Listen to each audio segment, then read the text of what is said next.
Welcome guys in your English pro classes. Guys, जैसा कि आप सभी को दिख रहा है, आज की हमारी टॉपिक है काइंड्स ऑफ वर्ब। आप सभी देख सकते हैं कि काइंड्स ऑफ वर्ब यानी वर्ब के कितने प्रकार होते हैं। यहाँ पे मैंने वर्ब के दो मेन प्रकार लिखे हैं, जिसमें से पहला है मेन वर्ब, दूसरा है हेल्पिंग वर्ब। मेन वर्ब मतलब मुख्य क्रिया, हेल्पिंग वर्ब मतलब सहायक क्रिया। मेन वर्ब के दो पार्ट्स होते हैं। कौन कौन सा? पहला ट्रांजिटिव, दूसरा इंट्रांजिटिव। मेन वर्ब इसके दो पार्ट्स होते हैं, पहला ट्रांजिटिव, दूसरा इंट्रांजिटिव। ट्रांजिटिव वर्ब क्या होता है? जिसके साथ ऑब्जेक्ट लगा हो, ठीक है। जिस वर्ब को कंप्लीट करने के लिए ऑब्जेक्ट लगा हो उसे हम ट्रांजिटिव वर्ब कहते हैं, और जो वर्ब अपने आप में कंप्लीट हो उसे हम इंट्रांजिटिव वर्ब कहते हैं। मतलब जिस वर्ब के साथ हमें हेल्पिंग वर्ब लगाने की जरूरत ना पड़े, ऑब्जेक्ट लिखने की जरूरत ना पड़े, उसे हम ट्रांजिटिव कहते हैं, ठीक है। जैसे ट्रांजिटिव वर्ब में मैंने क्या बताया था, जैसे he goes to Varanasi. He goes यहाँ पे क्या है? यहाँ पे गोज ट्रांजिटिव वर्ब है। ही गोज टू वाराणसी, और वाराणसी क्या हो गया?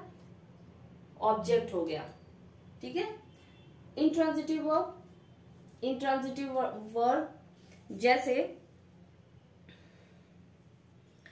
द बेबी स्लिप्स, है ना। द बेबी स्लिप्स, बच्चा सोता है।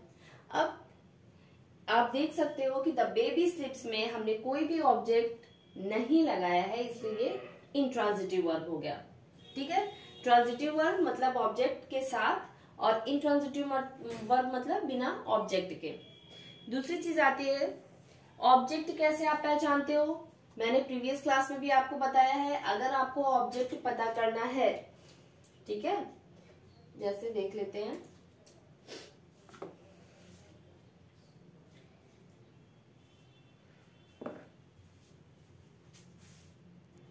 सी गाइस, मैंने यहां लिखा है मेन वर्ब।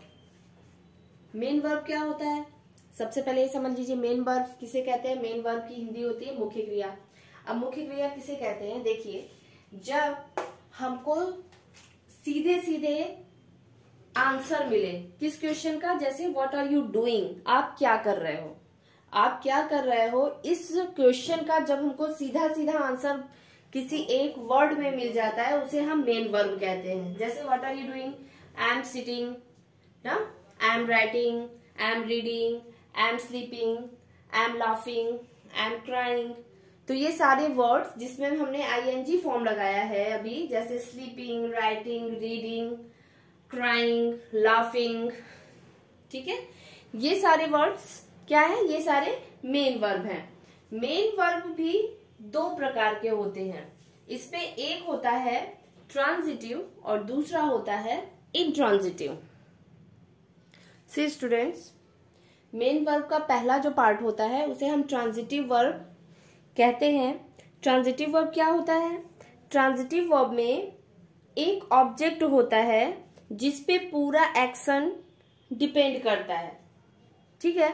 ट्रांजिटिव वर्ब में वर्ब जो होता है वो एक ऑब्जेक्ट पे डिपेंड होता है, इसलिए मैंने आगे लिख दिया है कि ट्रांजिटिव वर्ब को आप इजिली रिकॉग्नाइज कर सके, इजिली आइडेंटिफाई कर सके कि ट्रांजिटिव वर्ब क्या होता है। ट्रांजिटिव वर्ब वो वर्ब होते हैं जो ऑब्जेक्ट के साथ हो, ठीक है। किसी भी सेंटेंस में आपको ऑब्जेक्ट के बाद वर्ब के बाद ऑब्जेक्ट देखने के लिए मिल जाए तो समझ जाओ कि वो ट्रांजिटिव वर्ब है। और इंट्रांजिटिव वर्ब क्या है?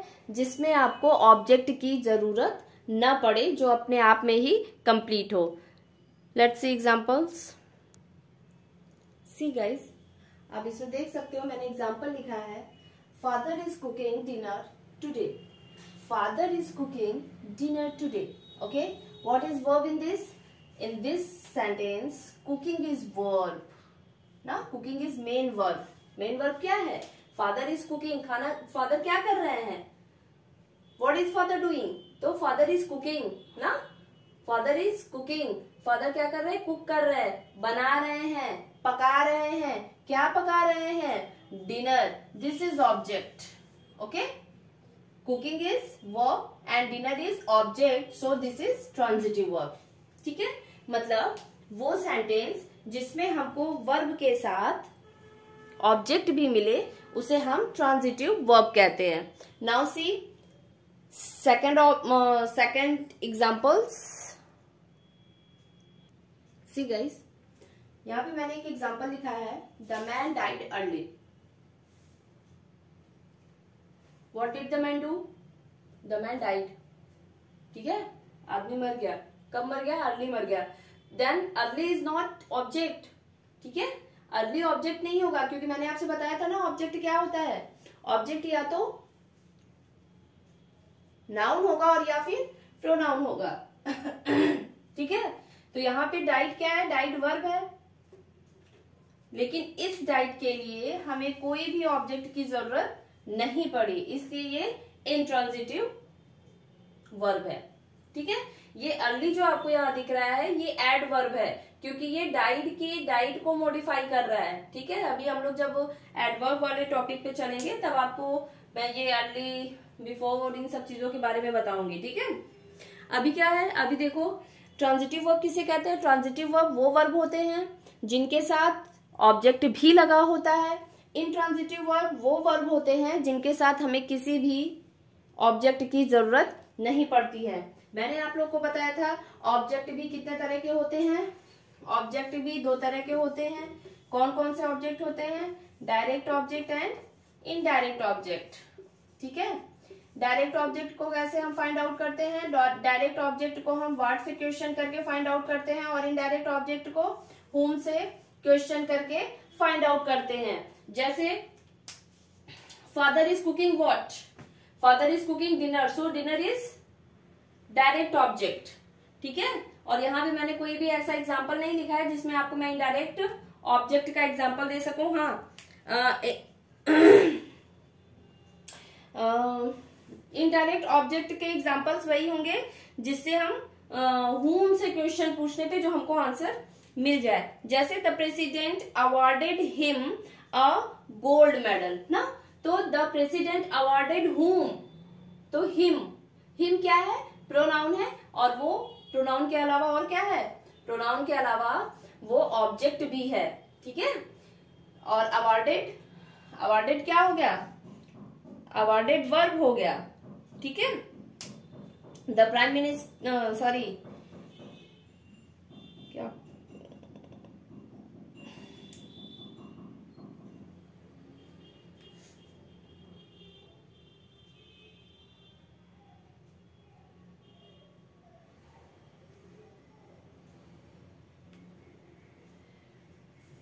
the prime minister awarded, sorry, the president awarded him a gold medal। ठीक है, the president awarded him, तो सी देख लो, मैं इसको लिख देती हूँ, आप लोग समझ जाओगे। Direct object and indirect object.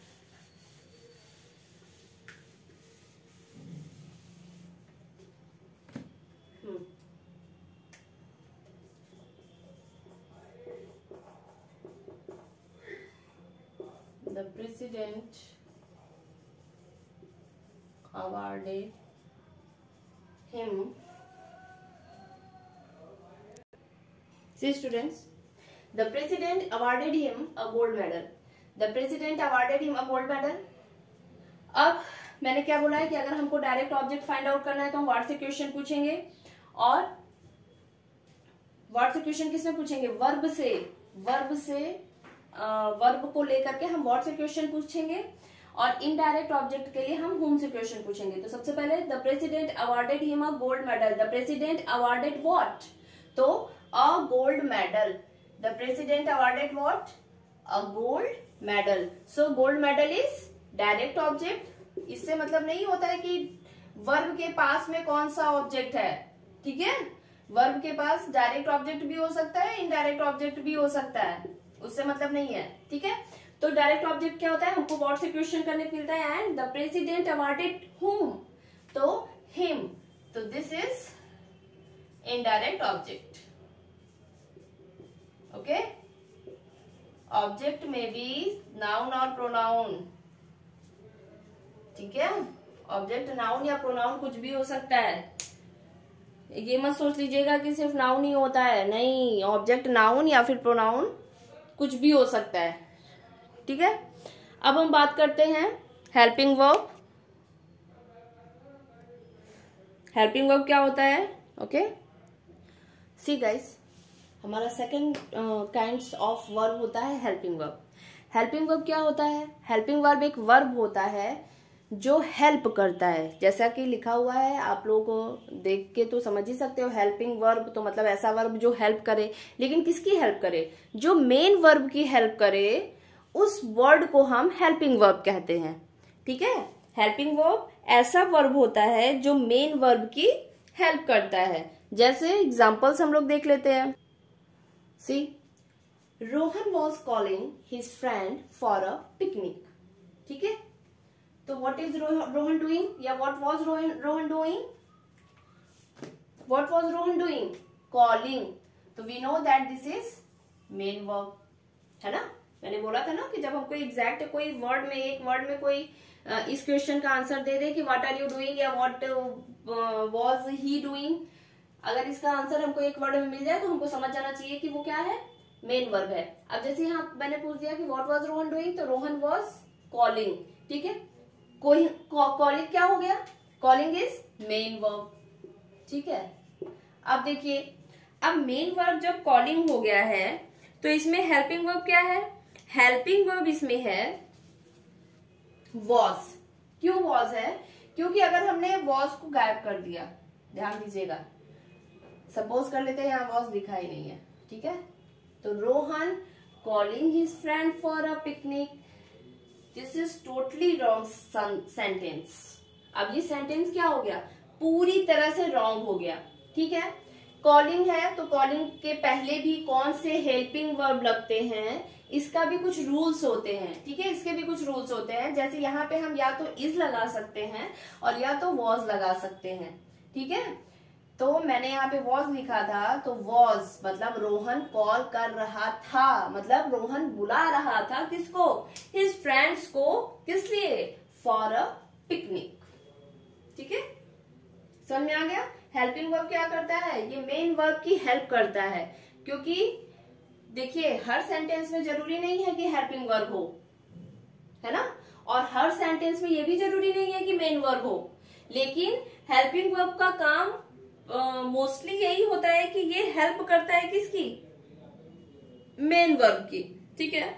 और एक चीज और आप लोग समझ लीजिए कि हेल्पिंग वर्ब को ही ऑक्सिलरी वर्ब भी बोला जाता है, क्योंकि ऑक्सिलरी वर्ब भी हेल्प करता है किसकी? मेन वर्ब की। तो हेल्पिंग वर्ब और ऑक्सिलरी वर्ब सेम होते हैं, ठीक है। Don't be confused. इन दोनों वर्ब के इन दोनों टाइप से कंफ्यूज आप मत होना। हेल्पिंग वर्ब भी ऑक्सिलरी वर्ब है और ऑक्सिलरी वर्ब भी हेल्पिंग वर्ब है, ओके। बस ऑक्सिलरी वर्ब में कुछ मॉडल्स भी आ जाते हैं, स्पेशल वर्ब्स होते हैं, जो मतलब जिनको मॉडल्स बोलते हैं, जो स्पेशल वर्ब्स होते हैं, ओके।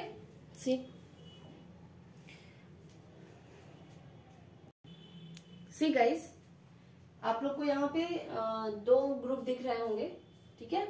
इसमें मैंने ऑक्सिलरी वर्ब और हेल्पिंग वर्ब लिखा है, इसमें मैंने मॉडल्स लिखे हुए हैं, ठीक है ना। मॉडल्स क्या होते हैं? मॉडल्स जो होते हैं ये भी एक स्पेशल वर्ब्स होते हैं, और इन स्पेशल वर्ब्स का मतलब क्या होता है? इनको हम जब हमको एक्सप्रेस करना हो डिफरेंट मीनिंग, मतलब जैसे हमको कुछ डिफरेंट मीनिंग एक्सप्रेस करना होता है, तब हम इन वर्ड्स का यूज करते हैं, ठीक है, इन मॉडल्स का यूज करते हैं। कब कैसे यूज करेंगे? जैसे कहीं परमिशन दिखाना हो तब हम यूज कर सकते हैं, पॉसिबिलिटी दिखाना हो, एबिलिटी दिखाना हो, नेसेसिटी दिखाना हो, सर्टेनिटी दिखाना है, ऑब्लिगेशन दिखाना हो, तब हम मॉडल्स को यूज करते हैं। और एक चीज और होती है कि मॉडल्स जो होते हैं ये स्पीकर के मूड को एक्सप्रेस करते हैं, ठीक है। ये जो मॉडल्स आप देख रहे हैं यहाँ पे, ये जो मॉडल्स हैं ये स्पीकर्स के यानी कि बोलने वाले के मूड को एक्सप्रेस करते हैं।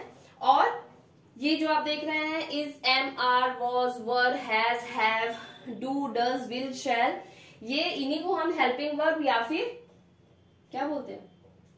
ऑक्सिलरी वर्ब भी बोलते हैं। मॉडल क्या हो गया?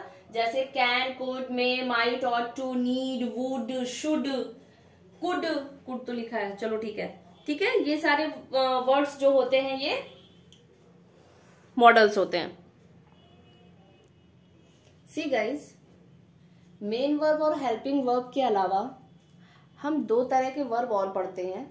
वैसे देखा जाए तो काफी है, इसमें एक वर्ब और आता है, नॉन फाइनाइट भी होता है, ठीक है। अभी जैसे मैंने आपको दिख रहा होगा यहाँ बोर्ड पे मैंने दो प्रकार के वर्ब और लिखे हैं। पहला मैंने लिखा है फाइनाइट वर्ब, दूसरा है इनफाइनाइट वर्ब। देखिए फाइनाइट वर्ब क्या होता है, ये भी एक ऐसा वर्ब होता है जिसमें टेंस होते हैं, ठीक है। फाइनाइट वर्ब जो होता है ये विथ टेंस होता है। क्या होता है? With tense. अब आप लोग सोच रहे हो ये कौन सा नया नियम आ गया विथ टेंस वाला। देखो इसमें कुछ वर्ब ऐसे होते हैं जिसके लिए हम सिर्फ मेन वर्ब लिख देंगे और हमें हेल्पिंग वर्ब लिखने की जरूरत नहीं पड़ती है। मैंने अभी थोड़ी देर पहले ही बताया है मैंने आपको कि जरूरी नहीं है कि हर हेल्पिंग वर्ब के साथ हम मेन वर्ब लिखें, या जरूरी नहीं है हर मेन वर्ब के साथ हम हेल्पिंग वर्ब लिखें।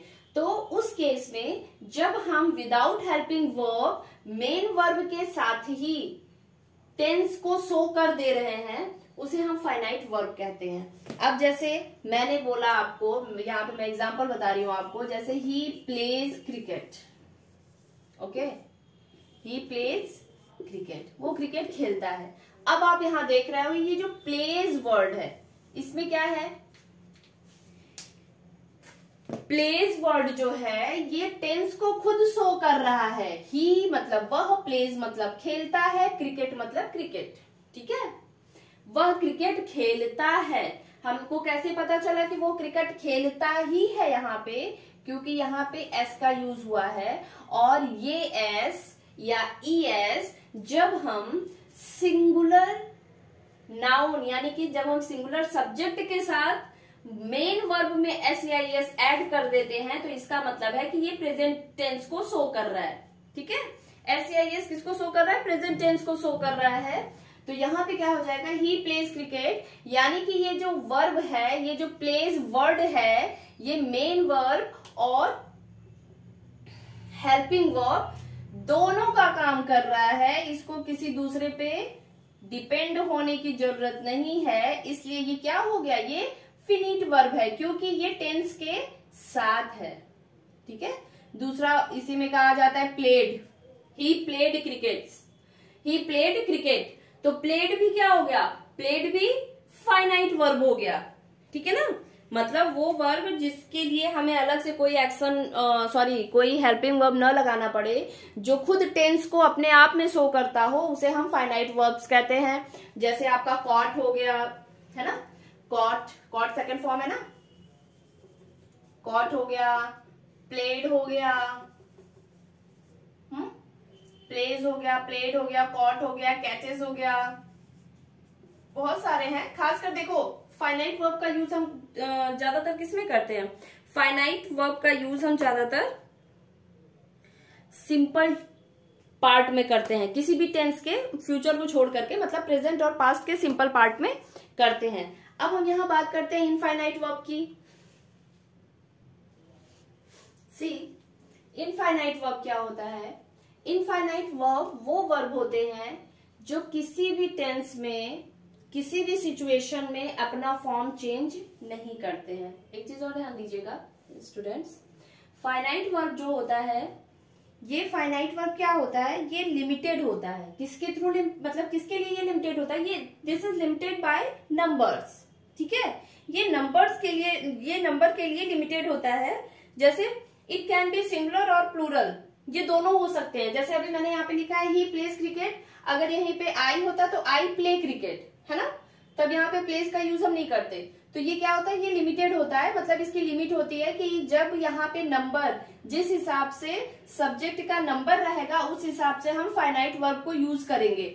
अगर सब्जेक्ट सिंगुलर है तो ये सिंगुलर की तरह यूज होगा फाइनाइट वर्ब, अगर सब्जेक्ट प्लूरल है तो फाइनाइट वर्ब हम लोग प्लूरल की तरह यूज करेंगे। लेकिन इनफाइनाइट वर्ब क्या होते हैं, इसमें कोई लिमिटेशन नहीं होती है। मतलब लिमिटेशन का मतलब क्या है कि किसी भी सिचुएशन में ये अपना फॉर्म चेंज नहीं करते हैं। जैसे इनको हम प्रेजेंट टेंस में यूज करेंगे, वैसे ही इनको हम पास्ट में यूज करेंगे, वैसे ही इनको हम फ्यूचर में यूज करेंगे। एग्जाम्पल देख लीजिए आप लोग, जैसे I am going to sleep, I am going to sleep. हाँ, एक चीज और ध्यान दीजिएगा, एक आपको मेन चीज हम बता दें, जो इनफाइनाइट वर्ब होता है इसके पहले हमेशा क्या लगा होता है? टू। ठीक है, अब ये टू स्लीप हमारा क्या हो गया? ये इनफाइनाइट वर्ब हो गया। इनफाइनाइट वर्ब कैसे हो गया? मैंने यहां लिखा I am going to sleep. ठीक है, I was going to sleep, यहां एम है present tense, I was going to sleep. जैसे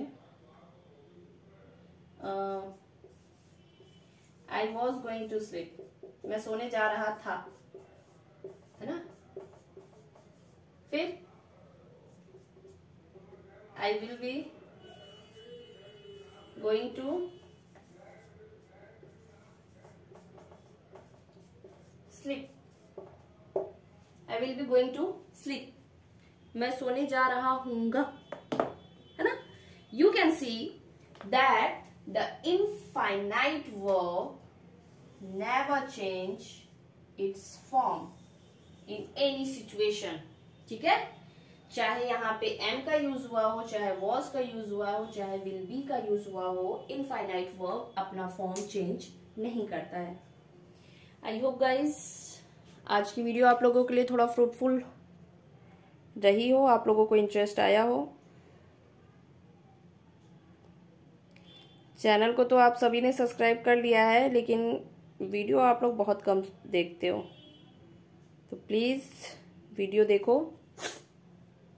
लाइक करिए, कमेंट करिए। ठीक है,